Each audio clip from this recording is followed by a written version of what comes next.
Fear files में आज आप देखेंगे मुंबई के लोनावला में स्थित होटल रवि किरण के रूम नंबर 204 की एक सच्ची खौफनाक कहानी।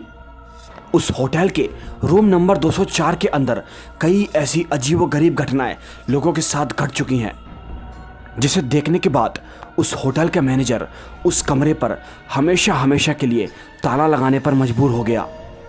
लेकिन सन 2004 में दो न्यूज़पेपर पत्रकार उस होटल के रूम नंबर 204 के अंदर रुकने का फैसला करते हैं। वह आए थे किसी सनसनी खबर की तलाश में, लेकिन आकर इस खौफनाक रूम के अंदर पूरी तरीके से फंस चुके थे।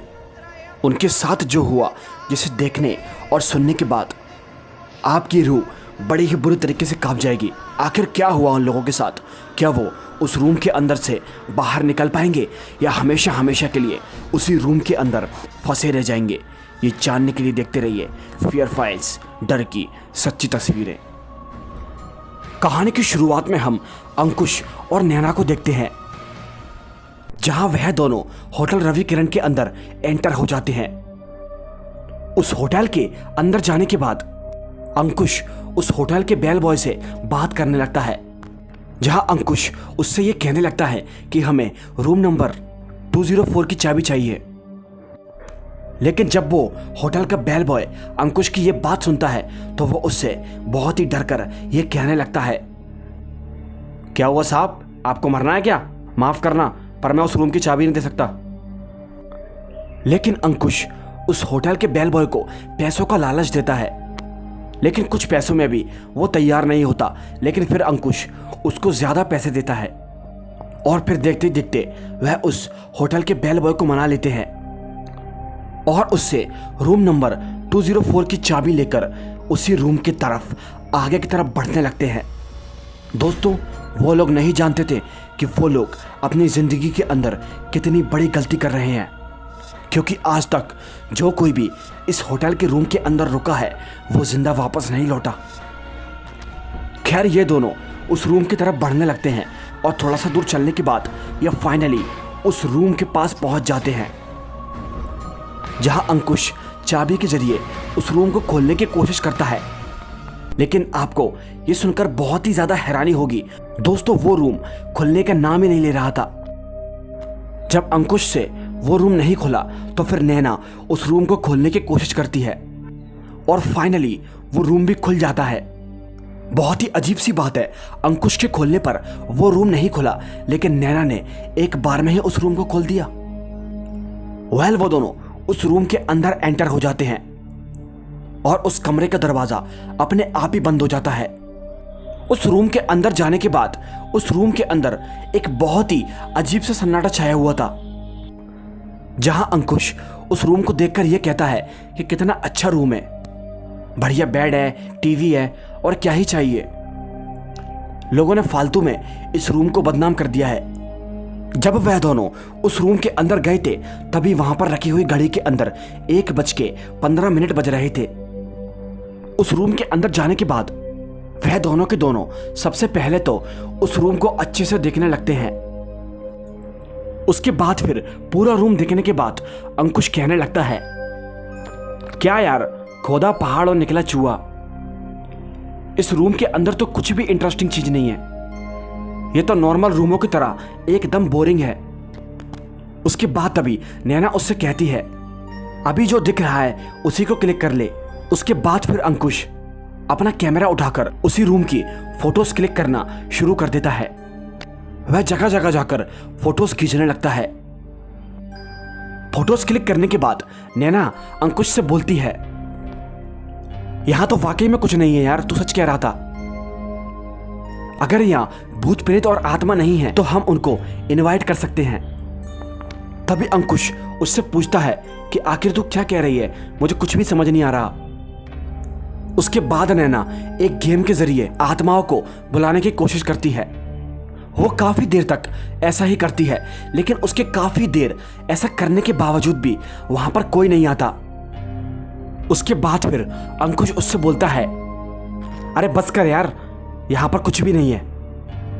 यह बोलकर अंकुश वहां पर से चला जाता है और उसके पीछे नैना भी चली जाती है। उनके जाने के बाद वहां पर उसी टेबल पर रखा हुआ वो पेपर अपने आप ही हवा में उड़ने लगता है और अचानक ही जलकर राख हो जाता है। जी हाँ दोस्तों, आप लोगों ने बिल्कुल सही सुना। दोस्तों, उस रूम की एक बात बहुत ही कॉमन थी। उस रूम के अंदर हादसे रात 2 बजे के बाद से शुरू होते थे। अभी घड़ी के अंदर 1:45 हो रहा था।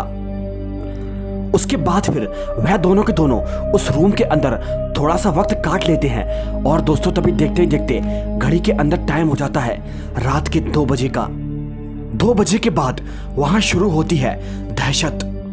नैना और अंकुश साथ में बैठकर आपस में बात कर रहे थे, लेकिन तभी थोड़ी ही देर के बाद वहां पर रखी हुई टीवी अपने आप ही चालू हो जाती है। अंकुश उसे रिमोट से बंद करने की काफी कोशिश करता है, लेकिन वह टीवी बंद होने का नाम ही नहीं लेती। इतनी कोशिश करी, लेकिन वो टीवी बिल्कुल भी बंद नहीं हुई। अब फाइनली उन लोगों को उस रूम के अंदर बहुत ही भयंकर वाला डर लगने लगता है। कमरे की लाइट अपने आप ही बंद चालू होने लगती है। उसके बाद तभी सामने रखे हुए फ्रीज के अंदर उनको उन दोनों का ही कटा हुआ सर दिखाई देता है, जिसे देखकर उनकी आत्मा कांप जाती है।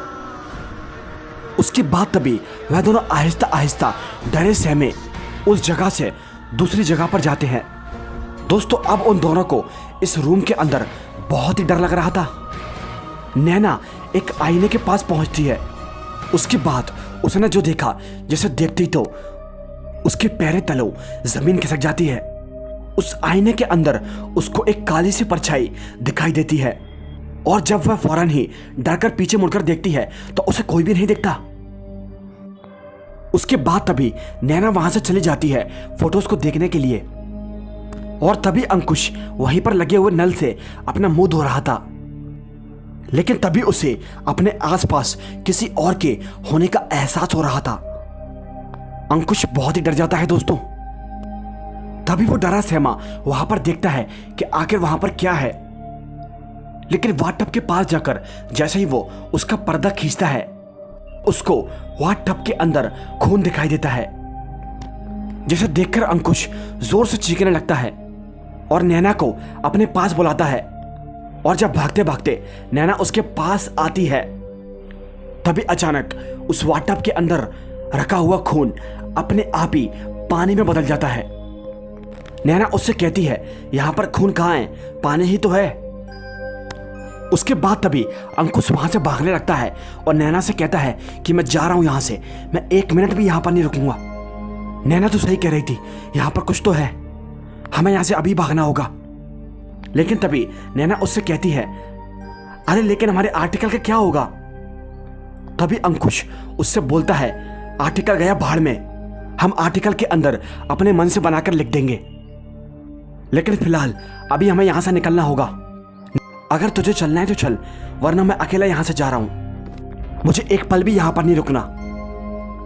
उसके बाद तभी अंकुश वहां से निकलने के लिए होता है कि तभी वह देखता है कि वो दोनों जिस दरवाजे से आए थे, अब वह दरवाजा पूरी तरीके से गायब हो चुका था। दरवाजे की जगह वहां पर दीवार दिखाई दे रही थी, जिसे देखकर अंकुश बहुत ही बुरी तरीके से कांप जाता है और नैना को अपने पास बुलाता है। तो नैना भी काफी डर जाती है कि आखिर वो दरवाजा अचानक कहाँ गायब हो गया। तभी फिर वो दोनों रोने लगते हैं और ये कहते हैं कि आखिर हम ये कहाँ आकर फंस गए, और जोर जोर से चिल्लाने लगते हैं कि कोई हमारी मदद करो, क्या कोई हमें सुन पा रहा है। और तभी दूसरी तरफ हर बार की तरह होटल का मैनेजर होटल का राउंड लगा रहा था। तभी उसको रूम नंबर 204 के अंदर से कुछ आवाजें आती हैं, जो आवाजें अंकुश और नैना की थी। एक पल के लिए होटल के मैनेजर को लगता है कि कहीं इसके अंदर कोई फंसा तो नहीं है, लेकिन जब वह अपनी घड़ी के अंदर टाइम देखता है तो 2 बजे से ऊपर टाइम हो रहा था, और तभी वह समझ जाता है कि रात 2 बजे के बाद इस रूम के अंदर ऐसी घटनाएं होना आम बात है। दोस्तों, उन्हें नहीं मालूम था कि उनकी किस्मत इतनी खराब है। तभी वो होटल का मैनेजर इस चीज को इग्नोर करके वहां से चला जाता है और वो दोनों बेचारे उसी रूम के अंदर फंसे रह जाते हैं। उसके बाद तभी थोड़ी ही देर के बाद अंकुश नैना से बोलता है कि ये सब तुम्हारी वजह से हुआ है, न जाने कौन सी दुनिया में आके फंस गए। और तभी देखते ही देखते वो दोनों आपस में लड़ने लगते हैं। वो दोनों अभी लड़ ही रहे थे कि तभी इतने में अचानक अंकुश वहां से गायब हो जाता है और नैना उसको आवाज लगा लगा कर ढूंढने लगती है। नैना उसे एक रूम के अंदर ढूंढ रही थी, लेकिन तभी पता नहीं कोई अदृश्य शक्ति नैना का पैर पकड़ के बेड के नीचे उसको खींचने लगती है। वो बड़ी ही जोर से चीख और चिल्ला रही थी। नैना बड़ी मुश्किल से वहां से छूटती है। उसके बाद तभी थोड़ी ही देर के बाद नैना को अंकुश दिखाई देता है। दोनों एक दूसरे से बिल्कुल भी बात नहीं कर रहे थे और एक दूसरे को बड़ी ही घूर घूर कर देख रहे थे। उन दोनों को एक दूसरे के ऊपर ही शक होने लगा था, जहां अंकुश अपने मन के अंदर यह सोच रहा था कि नैना को कुछ ना कुछ तो हो चुका है, जरूर कोई प्रेत आत्मा इसके शरीर के अंदर आ गई है। और नैना ये सोच रही थी कि अंकुश को कुछ ना कुछ हो चुका है, पता नहीं अचानक न जाने कहां गायब हो जाता है ये। उसके बाद तभी उन दोनों ने ही एक दूसरे को मारने का सोचा, जहां नैना ने एक चाकू ले लिया और अंकुश ने एक स्टील का पाइप। उसके बाद फिर वह दोनों एक दूसरे को मारने के लिए आहिस्ता आहिस्ता आगे की तरफ बढ़ते जा रहे थे। वो दोनों अभी एक दूसरे को मारने ही वाले थे कि तभी अचानक अलमीरा के नीचे से खून बहने लगा था और उस रूम के अंदर अजीबोगरीब प्रकार की चीजें होने लगी थी। सामान यहां वहां से इधर उधर गिर रहा था और किसी के चीखने की आवाज सुनाई दे रही थी। इस सब को देखकर वह दोनों काफी डर जाते हैं। लेकिन तभी थोड़ी ही देर के बाद उस होटल के बेल बॉय ने मैनेजर से इस बात को छुपाना सही नहीं समझा और उसने मैनेजर को साफ साफ बता दिया कि आज रात को उसने 2 लोगों को रूम नंबर 204 दिया है। जिसके बाद तभी मैनेजर ने सोचा कि कहीं रात को उस रूम के अंदर से उन दोनों की आवाज़ तो नहीं आ रही थी। और तभी उस होटल के बेल बॉय और मैनेजर से बहुत बड़ी गलती हो गई थी। तभी दोनों भागते भागते उस रूम के पास जाते हैं और उस रूम के ताले को खोलने लगते हैं, जहां मैनेजर यह बोलता है जिस चीज़ का डर था वही हो गया। लेकिन खैर ऊपर वाले के करम से उस रूम का दरवाज़ा खुल जाता है और वो मैनेजर अंदर जाकर देखता है कि वह दोनों सही सलामत खड़े हुए थे। और तभी वो उन दोनों को उस रूम के अंदर से बाहर निकाल कर ले जाता है। होटल के बेल बॉय ने समझदारी को दिखाकर सही वक्त पर मैनेजर तक ये खबर पहुंचवा दी, वरना वो दोनों उसी रूम के अंदर फंसे रह जाते और पता नहीं न जाने उनके साथ आखिर क्या क्या होता। इस चीज़ की वो दोनों कल्पना भी नहीं कर सकते। इस घटना के बाद से मैनेजर ने उस रूम के अंदर हमेशा के लिए ताला लगा दिया था और अब चाहे उस रूम के कोई 1 करोड़ रुपए भी दे, तब भी उस होटल का मैनेजर इस रूम में रुकने की किसी को भी इजाजत नहीं देगा, क्योंकि दोस्तों जान से बड़ी कुछ भी चीज नहीं होती। अंकुश और नैना की एक गलती उनके ऊपर बहुत ही भारी पड़ सकती थी। खैर ऊपर वाले ने उनकी जान बचाई। इसी के साथ साथ इस कहानी का दी एंड हो जाता है। दोस्तों आपको फियर फाइल्स की ये कहानी कैसी लगी मुझे नीचे कमेंट सेक्शन में ज़रूर बताइएगा। वीडियो अच्छी लगी तो लाइक, शेयर और चैनल को ज़रूर सब्सक्राइब करें। तो चलिए हम मिलते हैं आपसे फिर किसी नई कहानी में। तब तक के लिए बाय एंड सी